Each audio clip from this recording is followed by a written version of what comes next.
Assalamualaikum warahmatullahi wabarakatuh. Waalaikumsalam warahmatullahi wabarakatuh.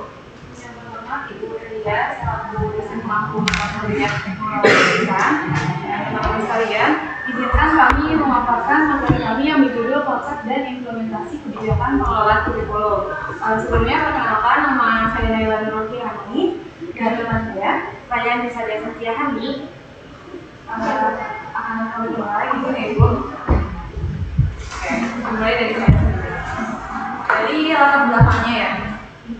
Jadi teman-teman, pendidikan merupakan salah satu pilar utama dalam pembangunan bangsa. Nah, berbicara tentang proses pendidikan tentu nggak jauh dari segala upaya dalam mencetak sumber daya manusia yang berkualitas, berkarakter, dan mampu menghadapi tantangan zaman. Nah, untuk itu kurikulum itu memegang peran penting sebagai komponen penting gitu dalam proses di dalamnya. Nah, kurikulum ini nggak hanya memuat tentang target yang harus diraih, tetapi juga memperjelas arah pendidikan dan menyangkut interpretasi keahlian belajar yang dipunyai oleh masing-masing peserta didik. Nah, seperti yang kita tahu, kurikulum di Indonesia itu kan banyak mengalami perubahan dan pembaruan yang menyesuaikan dengan perkembangan zaman. Nah, dalam pengimplementasiannya nggak selalu berjalan mulus gitu, masih banyak tantangan yang dihadapi. Nah, untuk itu pengelolaan kurikulum menjadi hal yang sangat penting agar kurikulum nggak hanya berhenti pada tataran kebijakan, tetapi juga dapat diimplementasikan secara efektif di sekolah. Ya. Nah, kita masuk ke definisi dari kurikulumnya dulu ya. Kurikulum menurut UU nomor 20 tahun 2003 tentang Sistem Pendidikan Nasional atau Sisdiknas di bab 1 pasal 1 ayat 19, kurikulum sendiri adalah seperangkat rencana dan pengaturan mengenai tujuan, isi, dan bahan pelajaran serta cara yang digunakan sebagai pedoman penyelenggaraan kegiatan pembelajaran untuk mencapai tujuan pendidikan tertentu. Jadi dia pedoman dalam kegiatan pembelajaran kurikulum ini. Nah, terus konsep pengelolaan kurikulum. Pengelolaan kurikulum sendiri itu kan berasal dari kata, si pengelolaan itu sendiri kan berasal dari kata kelola ya, yang artinya manajemen atau penataan gitu. Si kurikulum adalah yang tadi yang dijelaskan, yaitu pedoman dalam kegiatan belajar mengajar gitu. Jadi secara lengkap pengelolaan kurikulum ini adalah proses pengaturan atau penataan kegiatan pembelajaran yang isinya adalah interaksi antara si pendidik, peserta didik, dan sumber belajar. Nah, kurikulum berfungsi sebagai pedoman dalam kegiatan pendidikan yang tadi, sehingga pengelolaannya berhubungan dengan pengaturan pengalaman belajar yang membutuhkan strategi tertentu agar lebih produktif. Nah, dengan demikian, si pengelolaan kurikulum ini harus kita arahkan supaya proses pembelajaran berjalan baik dan tujuan pendidikan pun tercapai.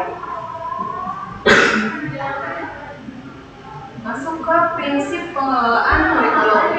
Nah, pengelolaan kurikulum perlu berlandaskan pada sejumlah prinsip agar pelaksanaannya dapat berjalan efektif dan sesuai dengan tujuan pendidikan. Yang pertama ada relevansi. Relevansi itu sendiri mempunyai makna sesuai atau serasi gitu. Jadi kurikulum mengacu pada prinsip ini, kurikulum itu harus sesuai antar komponennya serta keterkaitannya dengan perkembangan iptek itu sesuai dengan zaman, terus kebutuhan peserta didik masing-masingnya dan tuntutan masyarakat sekitar. Kemudian yang kedua ada fleksibilitas. Fleksibilitas itu sendiri artinya menyesuaikan gitu ya. Jadi kurikulum yang baik itu adalah kurikulum yang berisi hal-hal yang solid. Nah, dalam pengimplementasiannya dimungkinkan untuk menyesuaikan berdasarkan kondisi regional gitu, dan kemampuan masing-masing peserta didik, latar belakang peserta didik, serta perkembangan zaman. Kemudian ada kontinuitas. Kontinuitas ini artinya adalah kesinambungan gitu dalam kurikulum antar jenjang pendidikannya. Jadi kalau misal dulu di SD kita belajar perkalian, penjumlahan, pengurangan gitu. Nah, nanti di SMP kita nggak bakal belajar itu dari nol lagi, tapi dikembangkan menjadi misal aljabar gitu, terus pecahan gitu. Jadi nggak ada pengulangan bahan pembelajaran yang mengakibatkan jenuh atau membosankan bagi si peserta didik. Terus yang keempat efisiensi. Efisiensi itu kan artinya adalah pengoptimalan waktu ya. Nah, efisiensi dalam pengembangan kurikulum berarti memanfaatkan sumber daya pendidikan secara optimal cermat dan tepat agar tujuan tercapai. Jadi misal ada suatu program yang dibikin oleh kurikulum, kalau misalnya program itu dapat diselesaikan dalam waktu singkat, ya kita efisiensikan gitu, kita optimalkan waktunya agar waktu-waktu yang tersisa itu bisa membuat program-program yang lain gitu, program-program lebih baik lagi gitu. Kemudian yang kelima ada efektivitas.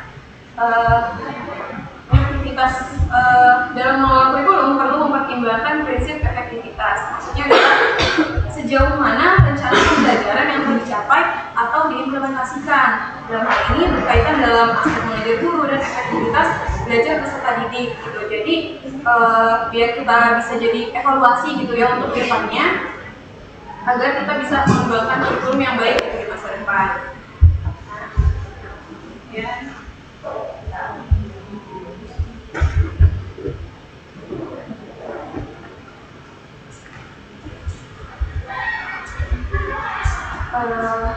Tadi kan kita udah memahami tentang kurikulum dan lain-lain ya. Nah, kurikulum sendiri itu sebenarnya nggak hanya dokumen tertulis gitu, tapi harus kita terjemahkan ke dalam praktik pembelajaran yang nyata di sekolah. Nah, oleh karena itu diperlukan suatu konsep pengelolaan kurikulum yang mencakup perencanaan, pelaksanaan, penilaian, dan perbaikan. Yang pertama ada perencanaan.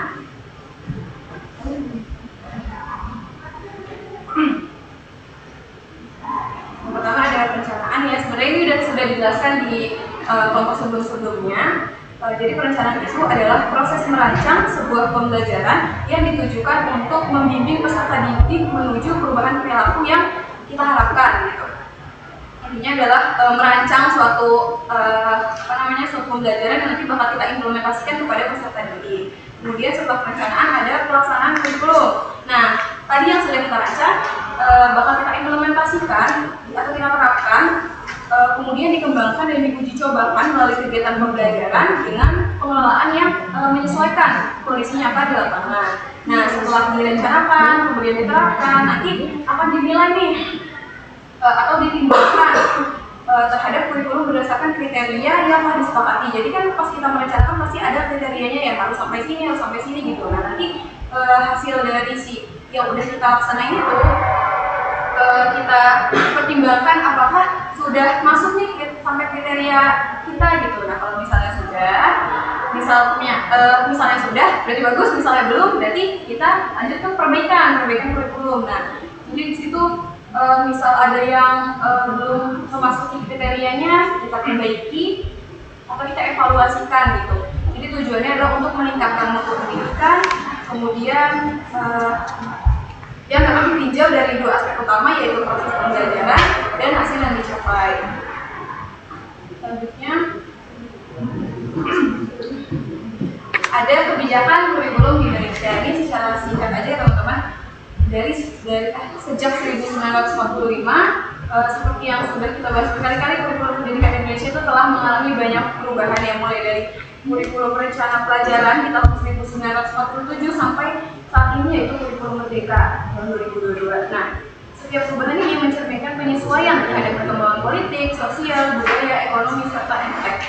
Namun, kualitas kurikulum di Indonesia masih dibilang cukup rendah gitu dibanding negara maju. Lihat dari hasil-hasil survei.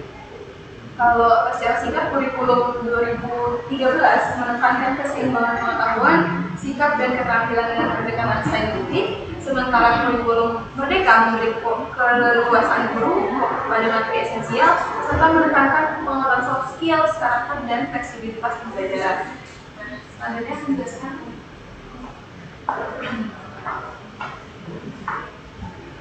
Oke, selanjutnya ada implementasi pengelolaan kurikulum. Yang pertama itu peran guru dan sekolah. Guru adalah pihak yang paling terlibat dalam keberhasilan pendidikan karena mereka yang secara langsung mengembangkan, memantau, dan melaksanakan kurikulum. Meskipun ilmu pengetahuan dan teknologi perkembangan pesat, peran guru tidak tergantikan, bahkan beban dan tanggung jawab mereka justru bertambah.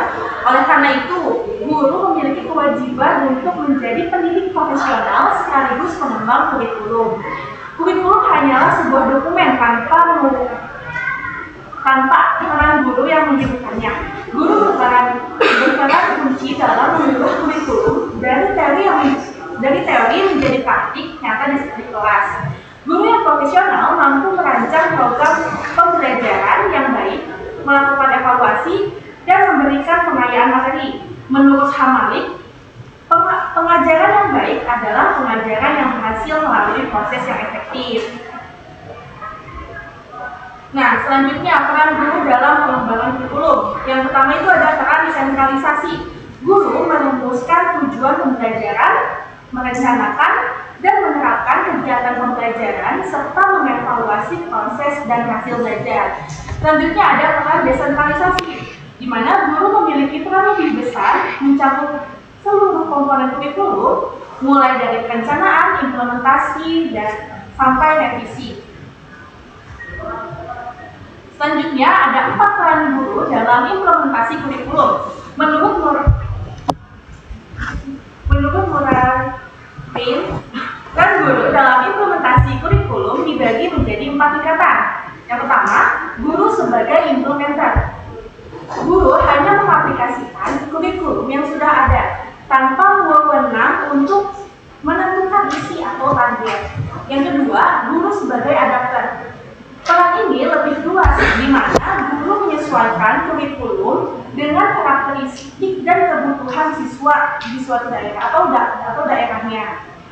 Selanjutnya, guru sebagai developer. Guru memiliki kewenangan penuh untuk mendesain kurikulum, mulai dari menentukan tujuan, isi, strategi, hingga cara evaluasi. Selanjutnya, guru sebagai researcher.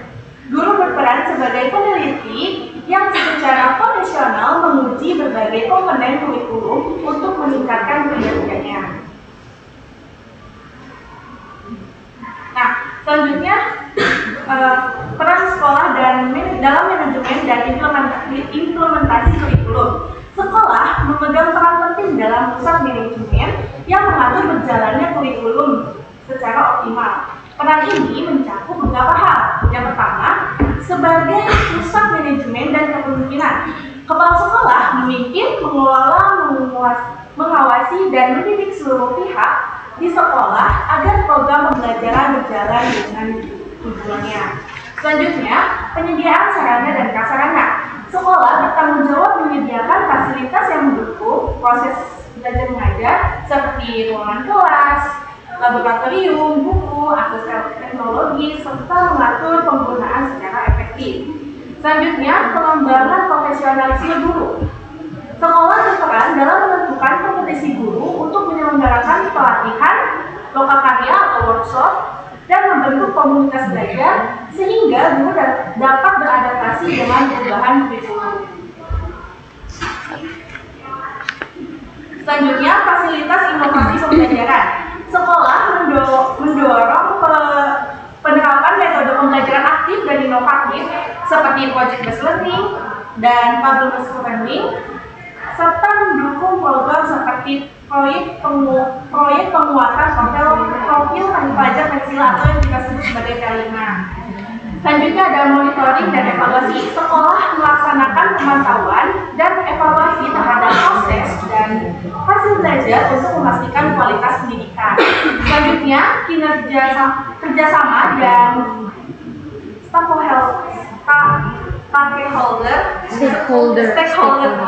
stakeholder. Sekolah menjalin kerjasama dengan orang tua atau masyarakat sebagai pihak terkait untuk mendukung keberhasilan pendidikan.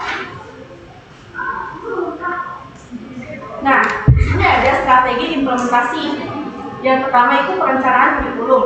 Yang pertama itu menentukan tujuan yang hendak dicapai, menetapkan bahan pembelajaran, menentukan metode pembelajaran, dan yang terakhir itu merencanakan penilaian hasil belajar. Selanjutnya, melaksanakan kurikulum. Karena tadi kan sudah merencanakan kurikulumnya, selanjutnya itu melaksanakan kurikulum. Seorang guru idealnya memahami langkah-langkah dalam proses belajar mengajar yang meliputi tahapan persiapan, proses inti pembelajaran, penilaian, dan tindak lanjut. Dan yang selanjutnya ada evaluasi kurikulum. Tahapan ini berfokus pada penilaian kurikulum untuk mengetahui kekuatan dan kelemahan yang ada dengan tujuan untuk perbaikan di masa depan. Selanjutnya ada hambatan dan solusinya. Hambatan implementasi kurikulum merdeka yang pertama, keterbatasan sarana dan prasarana. Yang kedua, kesulitan guru dalam menguasai teknologi. Selanjutnya, mindset guru yang masih konvensional, kesiapan siswa yang masih rendah, keterlibatan orang tua dan masyarakat masih terbatas, dan kesulitan dalam penilaian formatif. Nah, di sini ada solusinya. Solusi implementasi kurikulum merdeka yaitu yang pertama, optimalisasi sarana dan prasarana. Yang kedua, pelatihan dan pendampingan guru. Yang ketiga, perubahan mindset guru. Yang keempat, dukungan khusus untuk siswa. Yang kelima, keterlibatan orang tua dan masyarakat. Dan yang terakhir, pengembangan penilaian formatif. Udah, apa ada yang ingin bertanya?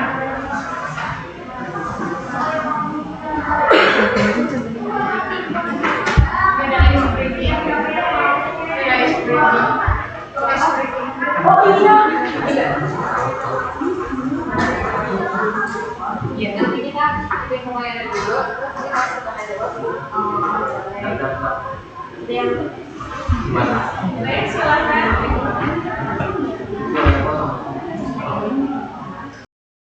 peran dalam implementasi kurikulum sebagai implementer, adapter, developer, dan researcher secara seimbang dengan mengintegrasikan setiap peran ke dalam praktik mengajar sehari-hari. Sebagai implementer, guru memastikan kurikulum menjalankan sesuai pedoman, misalnya dengan menyusun rencana pembelajaran yang struktur. Peran ini kemudian diperkaya dengan adanya adapter, di mana guru menyesuaikan materi dan metode agar relevan dengan kebutuhan dan karakteristik dari siswanya. Selain itu, guru juga harus berperan sebagai developer dengan berinovasi menciptakan media atau proyek pembelajaran yang kreatif.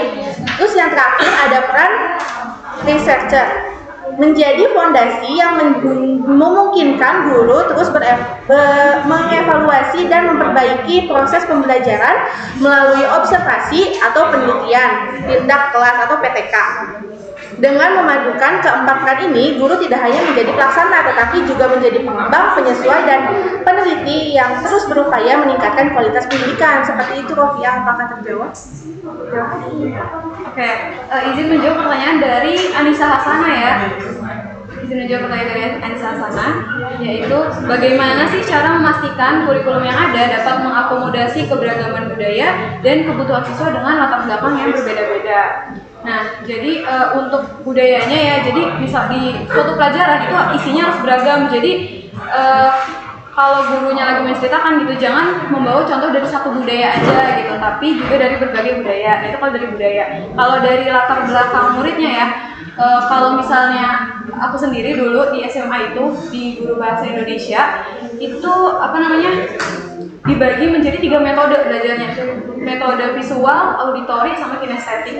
Nah, nanti jadi dikumpulin gitu siswa-siswanya mana sih yang pembelajarannya tuh yang lebih ke visual, lebih ke auditori, atau lebih ke kinestetik. Nah, nanti cara pembelajaran itu bakal beda. Nanti yang kinestetik bakal lebih ke praktik gitu, yang visual bakal lebih ke menonton video, yang auditori lebih ke mendengarkan gitu. Nah, nanti pun pembelajarannya nggak bakal sama, jadi bakal beda-beda. Kita misal praktik nanti disuruh kayak waktu itu ke kantin mengamati teks prosedur gitu, mengamati cara membuat teks prosedur di kantin tuh kayaknya buat es gitu deh. Nah, nanti ke kantin gitu, yang itu yang kinestetik. Nah, yang visual tuh disajikan sebuah video gitu. Jadi guru menurut aku bisa membedakan gitu mana yang sesuai dengan kebutuhan muridnya. Gitu. Terjawab?